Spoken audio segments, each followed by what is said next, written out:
Mamata Banerjee IUPAC ED case में आज supreme court में सुनवाई हुई और यहां कोर्ट की तरफ से जो ममता बनर्जी और उनकी सरकार को सुनाया गया है, जो टिप्पणियां की गई, वो चर्चा का विषय बनी हुई हैं। कैसी टिप्पणियां? किसी भी राज्य का सीएम जांच में दखल देता है तो ये लोकतंत्र को खतरे में डालना है।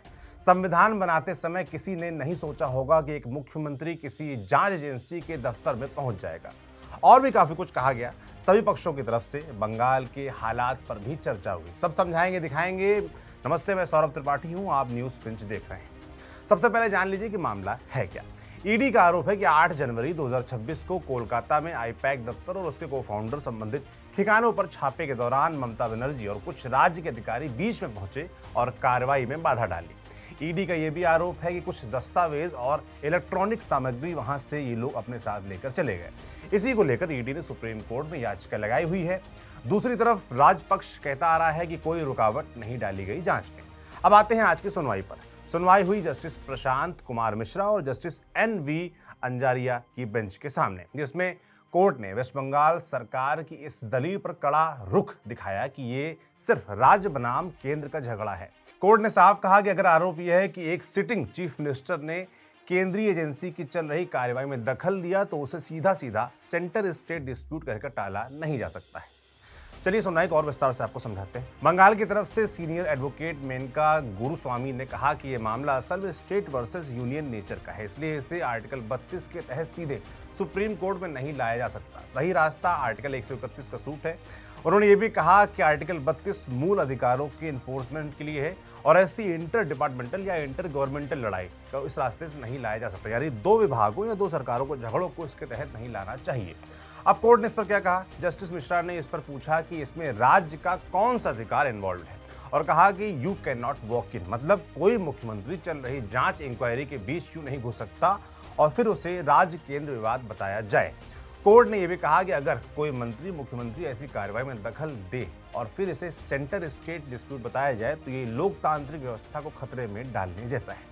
कोर्ट की सबसे सख्त टिप्पणियों में एक ये थी कि ये महज सामान्य सरकारी झगड़ा नहीं बल्कि एक व्यक्ति द्वारा किया गया एक्ट है जो संयोग से मुख्यमंत्री है। बेंच ने यह भी कहा कि संविधान लिखने वालों ने शायद ऐसी स्थिति की कल्पना भी नहीं की होगी कि कोई सिटिंग चीफ मिनिस्टर किसी दूसरी एजेंसी के दफ्तर में चल रही कार्रवाई के बीच में पहुंच जाए। खैर, सुनवाई आगे बढ़ी। पूर्व डीजीपी राजीव कुमार की ओर से पेश हुए सीनियर वकील अभिषेक मनु सिंघवी ने दलील दी कि ईडी या उसके अधिकारी आर्टिकल 32 के तहत ये याचिका मेंटेन नहीं कर सकते। उनका कहना था कि ईडी एक स्टैट्यूटरी अथॉरिटी है, उसका कोई फंडामेंटल राइट नहीं है और ईडी ऑफिसर भी जब अपनी ऑफिशियल कैपेसिटी में काम कर रहा है तो वो अलग से फंडामेंटल राइट्स वायलेशन का दावा नहीं कर सकता। उन्होंने ये भी कहा कि there is no fundamental right to investigate. Court ने इस आर्गुमेंट पर सवाल उठाया कि डायरेक्टली इनडायरेक्टली वाला सिद्धांत यहाँ कैसे लागू होगा, खासकर जब मामला एक तरीके से फंडामेंटल राइट्स के अनुपालन का है कि उसका पालना नहीं हुआ और इसको इस तरीके से पेश किया जा रहा है। आगे सिद्धार्थ लूथरा, जो कि बंगाल के पूर्व डीजीपी की तरफ से पेश हुए थे, उन्होंने तर्क रखा कि अगर ईडी को जांच में बाधा या रुकावट की शिकायत थी तो कानून में उसका सामान्य रास्ता मौजूद है। पहले पुलिस के पास जाओ, फिर जरूरत हो तो मजिस्ट्रेट के पास जाओ। उन्होंने साकरी वासु फैसले का हवाला दिया और कहा कि ये प्रोसीजरल मैकेनिज्म पुराना, एस्टेब्लिश्ड है और ट्राई टेस्टेड फॉर्मूला है, इसलिए सीधे सुप्रीम कोर्ट आने की जरूरत नहीं थी। इस पर कोर्ट ने जो कहा वो भी सुनना चाहिए। कहा कि वो पश्चिम बंगाल की ग्राउंड रियलिटी से आंखें बंद नहीं कर सकते। जस्टिस मिश्रा ने हाल की उस घटना का भी जिक्र किया जिसमें पश्चिम बंगाल में एसआईआर ड्यूटी कर रहे जुडिशियल ऑफिसर्स के घेराव, उनको बंदी बनाने जैसी स्थिति भी सामने आई थी।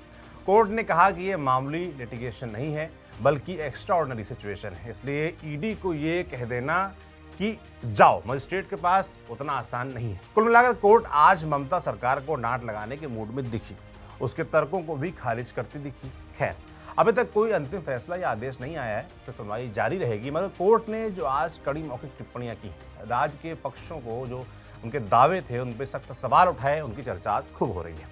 सुप्रीम कोर्ट ने पश्चिम बंगाल सरकार की ये दलील साफ तौर पर कमजोर मानी कि मामला सिर्फ राज्य बनाम केंद्र है और साफ संकेत दिया कि अगर मुख्यमंत्री ने सचमुच ईडी की कार्रवाई में दखल दिया तो वो बेहद गंभीर बात है। अब आगे इस मामले में क्या होता है ये देखने वाला होगा, मगर आज की सुनवाई में जो हुआ वो इसलिए भी ज्यादा चर्चा में क्योंकि 23 तारीख को बंगाल में पहले चरण की वोटिंग भी है।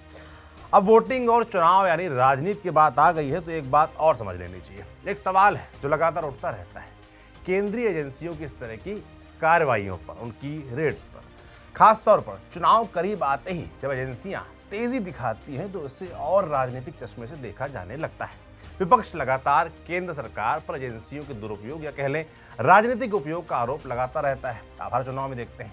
तो कोर्ट की सुनवाई के इतर ये भी राजनीतिक पक्ष है जिसे हमें लगा आप तक पहुंचाना चाहिए, उसकी चर्चा आपसे करनी चाहिए। बाकी आपका क्या ख्याल है कोर्ट की सुनवाई पर, बंगाल पर, वहां चल रही राजनीति पर?